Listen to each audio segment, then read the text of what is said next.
പ്രിയ മലയാളി സുഹൃത്തുക്കളെ, ഞാൻ എബ്രഹാം ചെറിയാൻ. ഏവർക്കും എൻ്റെ ചാനലിലേക്ക് സ്വാഗതം. നിങ്ങൾ എൻ്റെ യൂട്യൂബ് ചാനൽ സബ്സ്ക്രൈബ് ചെയ്യുക, മുകളിൽ കാണുന്ന ബെല്ലൈക്കൺ ക്ലിക്ക് ചെയ്യുക. ഇന്നത്തെ സബ്ജക്റ്റ് കേരള നവോത്ഥാനം എന്നുള്ളതിൻ്റെ തുടർച്ചയാണ്. കേരള നവോത്ഥാന ചരിത്രത്തെക്കുറിച്ച് ഞാൻ തുടർച്ചയായി പല എപ്പിസോഡുകളും ചെയ്തു കഴിഞ്ഞു. അതിൻ്റെ ഒരു തുടർച്ചയെന്നോണമാണ് ഇന്ന് പറയാൻ ആഗ്രഹിക്കുന്നത്. കേരള നവോത്ഥാനത്തെക്കുറിച്ച് ഇടതുപക്ഷ ചിന്താഗതിക്കാരായ പല ബുദ്ധിജീവികളും പല ചരിത്ര പണ്ഡിതന്മാരും തെറ്റായ ചില സന്ദേശങ്ങളാണ് തരുന്നത്. പലരും ചരിത്രത്തെ മാറ്റിമറിക്കാനുള്ള ശ്രമം നടത്തുന്നതായി കാണാം. ഇവരിൽ കോളേജ് പ്രൊഫസർമാരും ഡോക്ടറേറ്റ് നേടിയിട്ടുള്ളവരും ഇടതുപക്ഷ ബുദ്ധിജീവികളും ഒക്കെ ഉൾക്കൊള്ളുന്നു. ഇവർ പറഞ്ഞതിലെ തെറ്റും യഥാർത്ഥ ചരിത്രം എപ്രകാരം ശരിയായിരുന്നു എന്ന് ചൂണ്ടിക്കാണിക്കുന്നതിനുമാണ് ഞാൻ ഇന്ന് ശ്രമിക്കുന്നത്. ഉദാഹരണത്തിന്, കേരളത്തിലെ വിദ്യാഭ്യാസ ചരിത്രത്തെക്കുറിച്ച് ഇടതുപക്ഷ ബുദ്ധിജീവികളും പണ്ഡിതന്മാരും പറഞ്ഞു പരത്തുന്നത് കേരളത്തിലെ പ്രൊട്ടസ്റ്റൻ്റ് മിഷണറിമാരല്ല, മറിച്ച് രാജാക്കന്മാരും റാണിമാരുമാണ് കേരളത്തിലെ പ്രാഥമിക വിദ്യാഭ്യാസത്തിന് ആരംഭം കുറിച്ചത് എന്നാണ്. അവരുടെ ഔദ്യോഗിക പ്രഭാഷണത്തിൽ പലരും പറയുന്നത് കേരളത്തിലെ സ്കൂൾ വിദ്യാഭ്യാസം ആരംഭിച്ചത് റാണി ലക്ഷ്മിഭായി ആണ് എന്നാണ്. തിരുവിതാംകൂർ റാണിയായിരുന്ന ലക്ഷ്മിഭായി 1815 നാട് നീങ്ങി.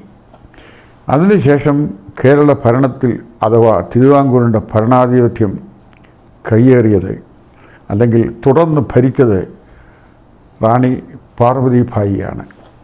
ഭരണമേൽക്കുമ്പോൾ അവർക്ക് വെറും 13 വയസ്സായിരുന്നു പ്രായം. റാണി ലക്ഷ്മിഭായി തിരുവിതാംകൂറിൽ സ്കൂൾ ആരംഭിച്ചതായി യാതൊരു ഔദ്യോഗിക രേഖകളും ഇല്ല. അവർ എന്ന് സ്കൂൾ ആരംഭിച്ചു, എവിടെയെല്ലാം സ്കൂളുകൾ ആരംഭിച്ചു എന്നതിനെക്കുറിച്ച് യാതൊരു ചരിത്ര രേഖകളും ഈ ചരിത്ര പണ്ഡിതന്മാർക്ക് ചൂണ്ടിക്കാണിക്കാനില്ല. കൂടാതെ കത്തോലിക്കരായ ചരിത്രകാരന്മാർ പറയുന്നത് കേരളത്തിലെ ഔദ്യോഗികമായ പള്ളിക്കൂടങ്ങൾ സ്ഥാപിച്ച് വിദ്യാഭ്യാസം ആരംഭിച്ചത് 1805 ജനിച്ച് 1850 കഴിഞ്ഞ് പള്ളിക്കൂടങ്ങൾ ആരംഭിച്ച ചാവറ കുറിയാക്കോസ് ഏലിയാസ് അച്ഛൻ ആണ് എന്നാണ്. സത്യം എന്താണ്? തിരുവിതാംകൂറിലെ വിദ്യാഭ്യാസം ആദ്യമായി ആരംഭിച്ചത് നാഗർകോവിലിനടുത്ത് അന്ന് LMS മിഷണറി ആയിരുന്ന റിങ്കിൾ ടോബ് എന്നയാളാണ്. അത് 1809 ആയിരുന്നു. അതിനുശേഷം ആലപ്പുഴയിൽ 1816 റവറൻ തോമസ് നോട്ടൺ എന്നയാൾ ആദ്യമായി ഒരു സ്കൂൾ തിരുവിതാംകൂർ പ്രദേശത്ത് സ്ഥാപിച്ചു. തിരുവിതാംകൂർ പ്രദേശത്ത് സാർവലൗകികമായി അല്ലെങ്കിൽ സ്കൂളുകൾ പ്രചാരത്തിലെത്തിയത്, പള്ളിക്കൂടങ്ങൾ ആരംഭിച്ചത് യാക്കോബായ ഓർത്തഡോക്സ് സുറിയാനി സഭയുടെ നേതൃത്വത്തിൽ പള്ളിയോട് ചേർന്നുള്ള പള്ളിക്കൂടങ്ങളിലാണ്. ഇത് 1818-19 കാലഘട്ടത്തിലാണ്. അതിനുശേഷം അനേകം സ്കൂളുകൾ സ്ഥാപിക്കുകയും കേരളത്തിൽ വിദ്യാഭ്യാസ സംരംഭങ്ങൾ തുടങ്ങുകയും സാംസ്കാരികമായും സാമ്പത്തികമായും കേരളത്തിൽ അഭിവൃദ്ധി ഉണ്ടാകുകയും ചെയ്തു എന്നുള്ളതാണ് സത്യം. കേരളത്തിലെ കമ്മ്യൂണിസ്റ്റുകാർ പറയുന്നത് 1957 കമ്മ്യൂണിസ്റ്റ് മന്ത്രിസഭ അധികാരത്തിൽ വന്നതിന് ശേഷമാണ് കേരളത്തിലെ വിദ്യാഭ്യാസ സമ്പ്രദായം പുരോഗമിച്ചത് എന്നുള്ളതാണ്. അതും തെറ്റാണ്. ചരിത്രത്തെ വളച്ചൊടിക്കുന്നതിനോ തിരുത്തുന്നതിനോ ശ്രമം നടത്തുന്നത് ശരിയല്ല.